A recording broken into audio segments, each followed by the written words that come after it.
Hello. Today, you will study about multiplying decimals by decimals. But before that, there are things that you need to remember. Example, these are the decimal numbers, the multiplicand and the multiplier. You need to count the number of decimal places both in the multiplicand and in the multiplier.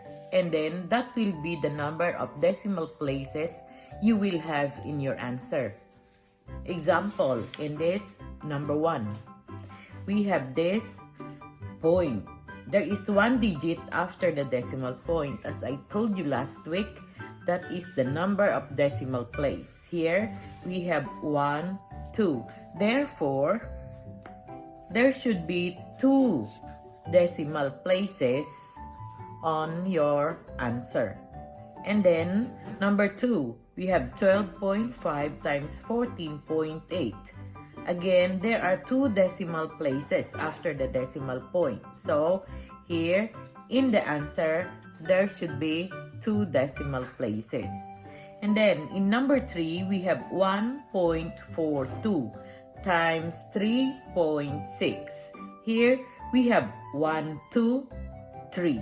We have 3 decimal places in the answer. And then, number 4, we have 1, 2, 3, 4. So, in the answer, you are expected to have 4 decimal places. And then, in number 5, you have 72.25 times 4.9. So, there are 1, 2, 3 decimal places in the answer. Okay, do you understand what I mean? So, to give you an exact example of the computation, it goes like this. Say, in number 1, we have 3.4 times 1.2. I told you there are 2 decimal places in the answer. So, multiply this. 2 times 4 is 8. 2 times 3 is 6. And then, write 0 below 8 before you proceed multiplying the tens place. Then, 1 times 4 is 4. 1 times 3 is 3. After that, you will add. 8 plus 0 is 8. 6 plus 4 is 10. Carry 1. 1 plus 3 is 4. Therefore, the answer is 408. But I told you, you need to count the decimal places. Here we have 1, 2.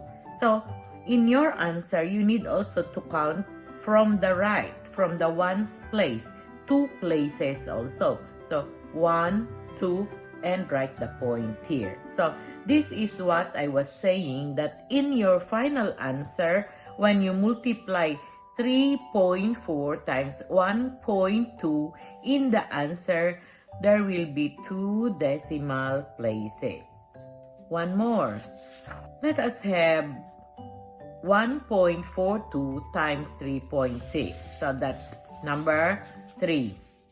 Number 3 example here, 1.42 times 3.6. Okay, let's multiply. 6 times 2 is 12, carry 1.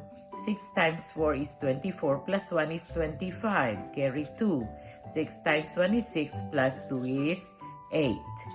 And then, 3 times 2 is 6. 3 times 4 is 12, carry 1.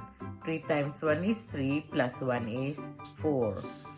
Okay, and then, add. 2 plus 0 is 2. 5 plus 6 is 11, carry 1. 1 plus 8 is 9, plus 2 is 11, carry 1. 1 plus 4 is 5. So, the answer is 5112. Now, we need to count the number of decimal places. So, we have here 1, 2, 3. So, in your answer, you also need to count 3 digits from the right, from the ones place. 1, 2, 3, and the point is here. So, the answer is 5.112. I hope you were able to follow, and it's your turn.